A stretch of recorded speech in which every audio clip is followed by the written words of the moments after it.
Hello friends, मैं हूं अजीज। आप देख रहे हैं मूवी स्टॉक चैनल, जिस पर आज मैं बात करने वाला हूं हॉलीवुड की मूवीज और सीरीज से रिलेटेड आई हुई कई सारी अपडेट्स के बारे में, जिसमें फैंटास्टिक फोर, डेडपूल के बॉक्स ऑफिस कलेक्शन के साथ साथ बिहाइंड द सीन्स की इमेजेस और हाँ जॉन विक जैसे इन सभी प्रोजेक्ट्स के बारे में इस वीडियो में डिटेल में बात की जाएगी। जिन सभी से अब आपके टाइम को बिल्कुल भी ना वेस्ट करते हुए सीधे मुद्दे पर आएंगे, लेकिन एक छोटी मोटी सी डिमांड के साथ, जो की है चैनल को सब्सक्राइब, वीडियो को लाइक और शेयर करने की तो कर लो। खैर, तो शुरुआत की जाए सबसे पहले अपडेट से, तो ये अपडेट है फैंटास्टिक फोर के यूनिवर्स की आई हुई कुछ अच्छी अपडेट के बारे में, जिसमें कॉस्मिक सर्कस वालों की तरफ से इस बात को ऑफिशियली कंफर्म किया गया है कि गैलेक्टस का दूसरा कोई भी वेरिएंट एमसीयू के इस पूरे मल्टीवर्स में नहीं है। और ऐसी ही सिचुएशन अमेरिका क्रेविस के कैरेक्टर की भी है, जो कि इन दोनों ही कैरेक्टर को वन ऑफ अ काइंड बनाता है, जिसका पे ऑफ मैं नहीं चाहता कि फैंटास्टिक फोर से शुरू हो और उसी में खत्म हो जाए, क्योंकि गैलेक्टस कैरेक्टर मेरी क्या हर फैंस की नजर में बहुत ज्यादा शानदार कैरेक्टर है, और हाँ उतनी ही शानदार उसकी स्टोरी भी है, जिसका प्रॉपर इंट्रोडक्शन हमने अब तक एमसीयू या मार्वल की किसी फिल्म में नहीं देखा है, सिवाय फैंटास्टिक फोर की स्मोकिंग सीन के, जो सच में बहुत ज्यादा बुरा था। इसलिए मैंने कहा कि गैलेक्टस पर प्रॉपर रिसर्च कर एक काफी अच्छी फिल्म बनाई जाए तो बात आप समझ सकते हो कि ठीक रहेगी। बाकी एमसीयू के इस मल्टीवर्स के कॉन्सेप्ट में एंकर बीन को इंट्रोड्यूस कर मुझे लगता है कि राइटर्स ने अपनी राइटिंग का ये नमूना दे दिया है कि वो इस मल्टीवर्स को कितनी जल्दी रैप अप कर फैंस को एक अलग ही युग में ले जाना चाहते हैं, या फिर कहूँ एक अलग फेस में। इसलिए इस तरीके का डिसीजन मेरे हिसाब से मुझे लगता है कि बिल्कुल ठीक ही रहेगा, जिसमें अगर वो मेन एंकर मर जाए तो उनकी टाइमलाइन धीरे धीरे आगे जाकर के एक अंत लेती है, जिसमें कई सौ साल लग जाते हैं। और रिसेंटली केविन फेगी की एक स्पीच भी वायरल हो रही है, जिसमें सीधे सीधे वो बेनेडिक्ट कम्बरबैच के डॉक्टर स्ट्रेंज को ही एंकर बोल करके कोट कर रहे हैं। जिस बात का क्या सेंस बनेगा फिलहाल तो वो मुझे भी नहीं पता। और ऐसी ही ना पता वाली सिचुएशन डेडपूल और थॉर वाले उस सीन की भी है, जो बात रियान रेनॉल्ड्स ने कुछ इस तरीके से बताई है कि थॉर उन्हें पता है कि क्यों रो रहा है, जो बात वो अनदेखा नहीं कर सकते, जिसका फिलहाल तो अभी कोई सेंस नहीं बना रहा। लेकिन लेट्स सी कि सीक्रेट वॉर के किसी इवेंट में इस चीज का प्रॉपर पे ऑफ दिया जाए, क्योंकि उससे पहले थॉर और डेडपूल की दोस्ती भी होनी चाहिए। और फिर इसके बाद बात करें हाउस ऑफ द ड्रैगन की, तो जिस तरीके से शो वो कहते हैं ना कि पहले सीजन के बाद दूसरे सीजन में जो कुछ भी दिखाता है तो उसका अंत कुछ खास नहीं था, ये बात तो सच है। लेकिन फिर भी सीजन 3 की कंफर्मेशन पहले ही निकल करके आ गई थी कि स्टूडियो ने इसे ग्रीन लाइट दे दिया है, लेकिन इन सब के बीच इसका प्रोडक्शन कब शुरू होगा उसकी कंफर्मेशन निकल करके नहीं आई थी, जो कि अब साल 2025 की शुरुआत में शुरू की जाएगी, ये बात कंफर्म कर दी गई है। यानी साल 2026 से पहले हाउस ऑफ द ड्रैगन का सीजन 3 तो नहीं आएगा। लेकिन दूसरी तरफ ये बात भी कंफर्म कर दी गई है कि सीजन 4 में हाउस ऑफ द ड्रैगन की सीरीज पूरी तरीके से खुद का पैकअप कर लेगी,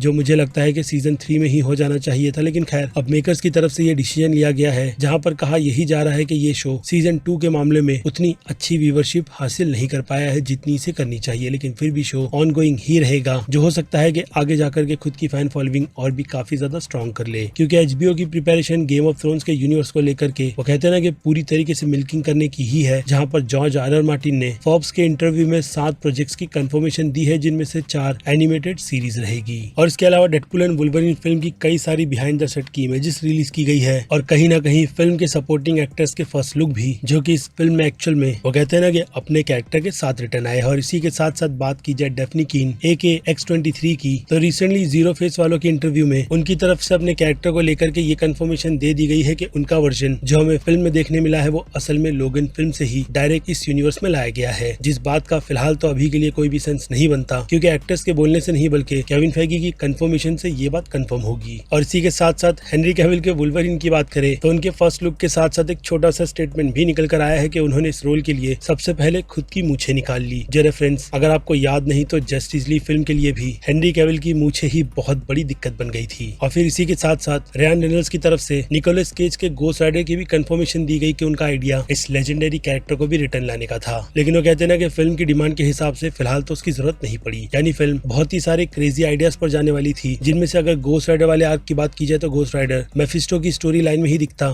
जिस स्टोरी को फिलहाल तो पिक नहीं किया गया। और फिर इससे हटकर जब डेडपूल एंड वुल्वरीन फिल्म की बात हो ही रही है तो बॉक्स ऑफिस नंबर की भी बात कर ली जाए तो इंडिया में तो इस फिल्म ने 100 करोड़ के आंकड़े को पार कर लिया है, जिनमें एक्सपर्ट्स की राय इस फिल्म के ऑफिशियल फिगर इंडिया के 140 से 150 करोड़ के आसपास के रहेंगे। बाकी लेट्स सी ये फिल्म इंडिया में और कितने की कमाई करती है, क्योंकि इंटरनेशनल लेवल की कमाई की बात की जाए तो फिल्म ने 824 मिलियन तक की कमाई कर ली है, जिसमें अगर अब एक्सपर्ट की राय जानी जाए तो उनके अकॉर्डिंग ये फिल्म इसी वीक तक 1 बिलियन के आंकड़े को छू लेगी, जिस हिसाब से ये फिल्म आर रेटेड के इस वर्जन में सबसे ज्यादा कमाई करने वाली फिल्म भी बन जाएगी। तो वहीं अब एक्चुअल में इस फिल्म ने दी पैशन क्राइस्ट फिल्म के बॉक्स ऑफिस नंबर को पीछे छोड़ दिया गया है। यानी कुल मिलाकर देखा जाए तो कहते हैं ना कि डेडपुल के जीसस वाले जोक पर कहीं ना कहीं डेडपुल की थोड़ी बहुत बातें तो सच हुई ही है। जिसके बाद बात करें जॉन विक के यूनिवर्स की, तो अब इसे लेकर डेडलाइन वालों की तरफ से काफी सारी अपडेट दे दी गई है, जिसमें कहा यही गया है कि जॉन विक के अगले प्रोजेक्ट की सीरीज का ऑफिशियल टाइटल हाई टेबल रखा गया है, जिसके वो कहते हैं ना कि पायलट एपिसोड्स को खुद चैड स्कैलेंस की ही डायरेक्ट करने वाले हैं। जिस शो की कहानी की टाइमलाइन की बात की जाए तो ये कहानी जॉन विक 4 के बाद के इवेंट पर फोकस करेगी, जिसमें फिलहाल तो जॉन विक यानी कि कियानू रीव्स अपने कैरेक्टर के रोल को रिप्राइज करने के लिए रिटर्न नहीं आएंगे, लेकिन वो एज अ प्रोड्यूसर इस शो के साथ अटैच्ड रहेंगे। जिस यूनिवर्स में पुरानी फिल्म से कुछ कैरेक्टर्स को भी रिटर्न करवाया जाएगा, इस बात की ऑफिशियल कंफर्मेशन हो गई है। बाकी देखते हैं कि नेक्स्ट ईयर 6 जून को जॉन विक के यूनिवर्स की स्पिन ऑफ फिल्म बैलेरिना क्या कमाल दिखाती है। जिस फिल्म के लिए आप समझ ही सकते हो कि मैं बहुत ज्यादा एक्साइटेड हूँ इस फिल्म की लीड कास्ट की वजह से,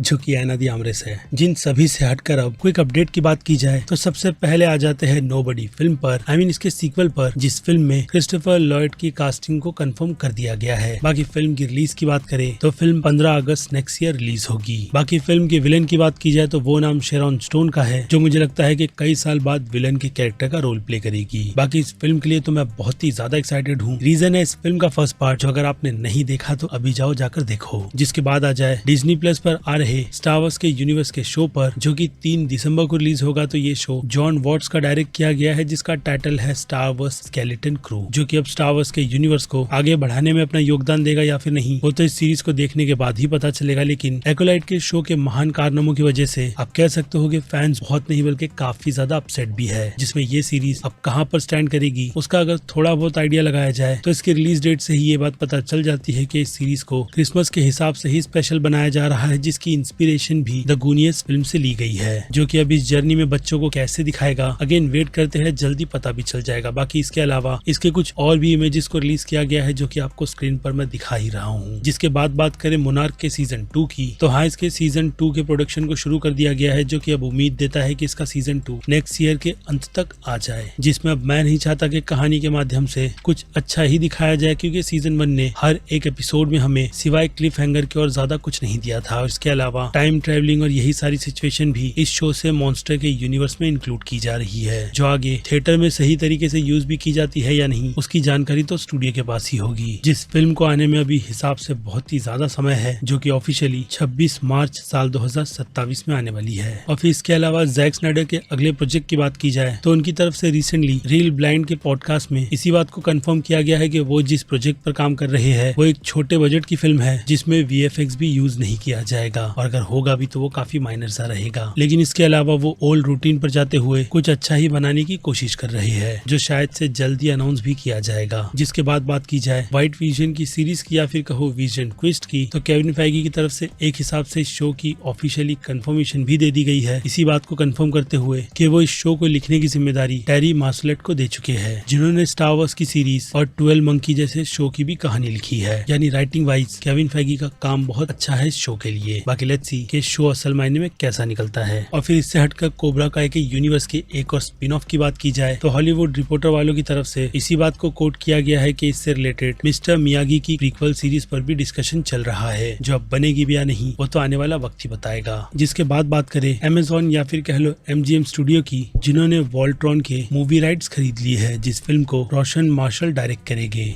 जो प्रोजेक्ट डेफिनेटली अभी के लिए तो इन सारी ही इमेजेस को देख करके ट्रांसफॉर्मर की याद दिलाता है, जो मुझे लगता है कि कुछ उसी हिसाब का है। लेकिन लेट्स सी कि इस पर स्टूडियो का काम रहता कैसा है। और अब थंडरबोल्ट के नए लोगों की बात की जाए तो हाँ, इसके नए लोगों को रिवील किया गया है, जिसमें अगर आपको कुछ चेंजेस नजर आ रहे हो कमेंट में लिखकर बताना जरूर। जिसके बाद बात करें मैक्स वालों की तरफ से किए गए साल 2025 के कुछ शो की कंफर्मेशन की, तो उनमें से कुछ नाम आप कह सकते हो कि कुछ शोज के बहुत ज्यादा अच्छे हैं। जिसकी शुरुआत करूं तो नाइट ऑफ द 7 किंगडम जैसा शो गेम ऑफ थ्रोन्स के यूनिवर्स का एक स्पिन ऑफ है, जो इसी सीजन में खुद की कहानी का पैकअप भी करेगा। ट्रस्ट मी, ये कहानी बहुत ही ज्यादा अच्छी भी है। जिसके बाद लास्ट ऑफ अस के सीजन 2 के भी छोटे से ग्लिम्स को कई सारी इन्फॉर्मेशन के साथ प्रोवाइड किया गया है, जिसमें एक छोटा सा लुक हम एबी के कैरेक्टर का भी देखते हैं। लेकिन इन सब में मैं जिस शो के लिए बहुत ज्यादा एक्साइटेड हूँ वो है वेलकम टू डेरी, जो कि यहाँ इट के यूनिवर्स की प्रीक्वल सीरीज रहेगी, जिस कहानी की प्रेजेंटेशन बुक से बिल्कुल हटकर रहने वाली है। और फिर इसके अलावा रॉबर्ट एडगर की रीमेक फिल्म अपकमिंग आ रही रीमेक फिल्म रनिंग मैन की बात की जाए तो उसमें आपको पता ही होगा कि लीड में गेल पॉवेल है, तो वहीं डैनियल की रूमर की रिपोर्ट के अकॉर्डिंग उनके अपोजिट सपोर्टिंग रोल की एक्ट्रेस सिडनी स्विनी को कास्ट किया जा रहा है। और इसके अलावा आखिरी अपडेट की बात की जाए तो ये अपडेट माय हीरो एकेडमिया की मांगा के ऑफिशियल एंड की है, जिसमें लेट्स सी कि अब सीरीज खुद का पैकअप किस साल में कर देती है, क्योंकि मैंने इस शो को आई थिंक तीसरे या चौथे सीजन के बाद रोक दिया था, जिसकी कहानी मुझे काफी ज्यादा मिड लग रही थी। लेकिन अब हाँ, मुझे पता है कि कहा यही जा रहा है कि कहानी राइट ऑन ट्रैक आ गई है, जिसके अंत के चलते मैं इस शो को फिर से देखना चाहूंगा। जिन सब में अब आपकी क्या राय बनती है वो आप मुझे कमेंट में लिख कर बताइएगा, क्योंकि अब फिर क्या वक्त है इस अपडेट की वीडियो को यहीं पर दी एंड करने का। बाकी मैं हूँ Aziz, movie stock channel like share subscribe भूलना मत। मिलूंगा जल्दी दूसरी किसी वीडियो में। Till then bye.